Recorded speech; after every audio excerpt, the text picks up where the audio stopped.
This is the next stone, the next layer that I've been working on. So with stone lithography, you draw onto your stone, and each layer is a drawing on a stone. And each time you want to create a new layer for your image, you basically have to physically grind away the surface of the stone to remove the older image and then create a new image on top. This stone I would have used to print one of those layers where I had the drawings of the plants in the print that I just showed you. And here I've now introduced the text which will go on top in sort of the theme of this theme. The way that I actually do some of my work is I'll either draw directly onto the stone or particularly with the text, I'll work digitally. So I sort of printed this out on lots of sheets of paper and then stitched it together. And what that's allowed me to do is trace around painstakingly each of these letters onto the surface of the stone. After they've been traced onto the surface of the stone, I was able to draw with a dip pen onto the surface of the stone.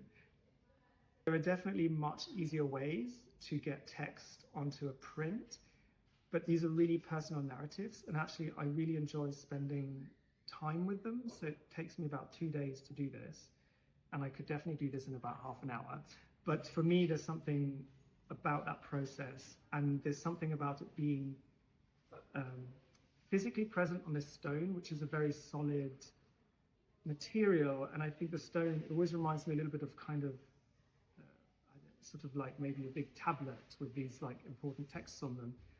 But then what's interesting is that this really only exists on the stone for a very short time, and then I grind it all away, but it exists on the paper for much longer. The paper in some ways more ephemeral, but that's where the print becomes permanent. So I kind of like that juxtaposition between this really permanent solid stone, but actually becomes very transient image.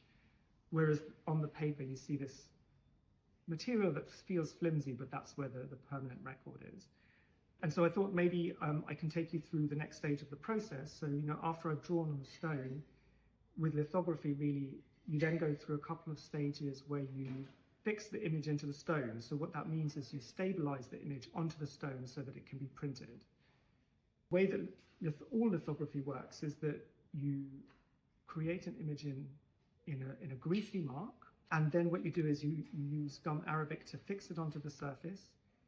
And then when you print, basically you keep the stone damp, and it works on the principle that you have a greasy ink that sits on top of your greasy mark and stays away from the water that's attracted to the rest of the stone. What I need to do now is just put this coating of gum arabic onto the stone and stabilize the image on the stone so that it's ready for printing when I come in next week. So this is about done now. So I just need to dry this off so it doesn't sit here with all the gum. So I just use a sponge to just get rid of kind of the excess of the gum. Just quickly wipe that away. But that's just the excess. So there's still a very thin layer of gum on here. And then I'm just kind of buffing it up just to dry it off so that it will be a nice even etch. So really stabilize the image in a very nice and even way. And that's ready, and I'm going to just leave this now until next week, and next week I will print this layer on top of those plants and see how it goes. So wish me luck.